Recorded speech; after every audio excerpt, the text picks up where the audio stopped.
ont suffi avant la mise en œuvre d'un des plus grands parcs éoliens de la région. L'entreprise lyonnaise Enel s'appuie sur cette vitrine afin de convaincre la centaine d'élus au bois intéressés par ce type de projet. Notre idée étant de communiquer un maximum sur nos succès, puisque ce projet est un projet qui s'est fait relativement vite. C'est en comparaison avec plusieurs projets dans l'Aube, mais également sur l'ensemble du territoire français, quelque chose de très raisonnable et on veut communiquer là-dessus. Dans le département, potentiellement, la puissance fournie par les éoliennes peut être multipliée par 4 d'ici 10 ans. Reste à rassurer les partenaires. Durant 3 heures, techniciens et pionniers de l'éolien ont exposé leur analyse, la durée de vie des éoliennes, la remise en état des champs après 20 ans d'exploitation ou encore les nuisances sonores. Les nouvelles éoliennes, on a un pas variable, c'est-à-dire qu'elles peuvent revenir en arrière. Alors ça permet également d'avoir une meilleure aérodynamique, c'est-à-dire qu'arrivé à pleine puissance, comme je l'ai dit tout à l'heure, le pas revient en arrière, le pas est réduit.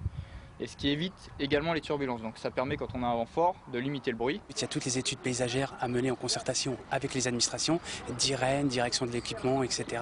Ensuite, on a les études chiroptérologiques, pareil sur un cycle biologique annuel, et également idem au niveau de la vie faune. Donc un cycle biologique annuel. Donc migration de printemps, migration d'automne, nicheur, hivernant. Donc voilà, ça fait 1 an. Plus ensuite toutes les phases de concertation avec la population, etc. C'est 3-4 ans d'études. Ici, propriétaires et collectivités locales se partageront 290 000 € par an durant 20 à 25 ans. Malgré ces arguments, les installateurs doivent faire face à des abandons de projets comme à Magnan dans l'Aube. C'est vrai que ça fait peur, peut-être que les éoliennes font peur et maintenant qu'on les voit de près, eh bien, je pense que c'est différent. Ça sera différent et c'est bien pour les autres communes où malheureusement leur population a refusé l'éolien. Nous sommes arrivés à installer sur le sol français 4000 MW en 10 ans, puisque le programme éolien et renouvelable de façon générale a été lancé à partir de 2001. Il faudrait qu'on en installe 16 000 en 10 ans. Donc évidemment, ce chiffre à lui seul parle que ça risque d'être assez compliqué. Les installateurs d'énergie verte voient rouge car le législateur prévoit de nouvelles contraintes administratives et techniques.